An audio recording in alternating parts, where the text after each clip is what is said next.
సాధారణంగా నెలకు ఒక అమావాస్య వస్తుంది. కానీ జనవరి 18 ఆదివారం నాడు వస్తున్న అమావాస్య చాలా విశేషమైన అమావాస్య. కొంతమంది చొల్లంగి అమావాస్య అంటే, మరికొందరు మౌని అమావాస్య అని, ఇంకొంతమంది తై అమావాస్య అని అంటున్నారు. అసలు ఒక అమావాస్యకు ఇన్ని పేర్లు ఎలా వచ్చాయి?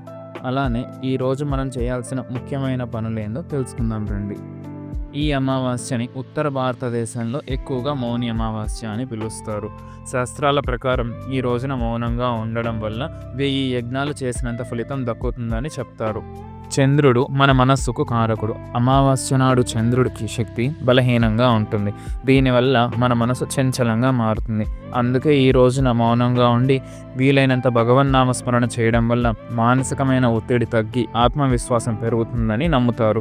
అలానే జాతకాల్లో చంద్రదోషం ఉన్నవారు ఈ రోజు నదీ స్నానం చేసి మౌనంగా ఉండడం అనేది ఒక గొప్ప పరిహారంగా కూడా మన శాస్త్రాలు మనకి చెప్తున్నాయి. పెద్దవాళ్ళు చేసే ముఖ్యమైన పని ఈ రోజున పితృదేవతలకు తర్పణాలు, పిండ ప్రదానాలు, అలానే వారి పేరు మీద ఏవైనా అన్నదానాలు, వస్త్రదానాలు లాంటివి చేసి పితృదేవతల్ని సంతోషింపజేసి వారి జీవితంలో ఒక ఆనందం రావాలని కోరుకుంటారు.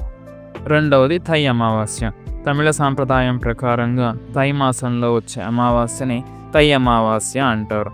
ఉత్తరాయణ పుణ్యకాలం మొదలైన తర్వాత వచ్చే మొదటి అమావాస్య కావడంతో దీన్ని అతి శక్తివంతమైన అమావాస్య అనిగా అంటారు.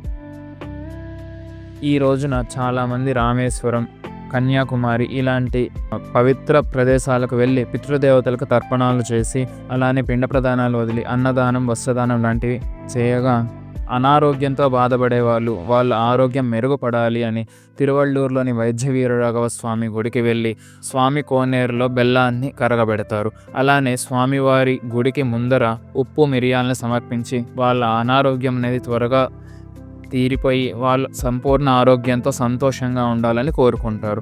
తిరువళ్ళూరు దాకా వెళ్ళలేని వారు వారి వారి ఊర్లలో ఈ వైద్య వీరరాఘవ స్వామి గుడికి వెళ్ళి ఈ సాంప్రదాయాన్ని పాటిస్తుంటారు. మూడవది చొల్లంగి అమావాస్య.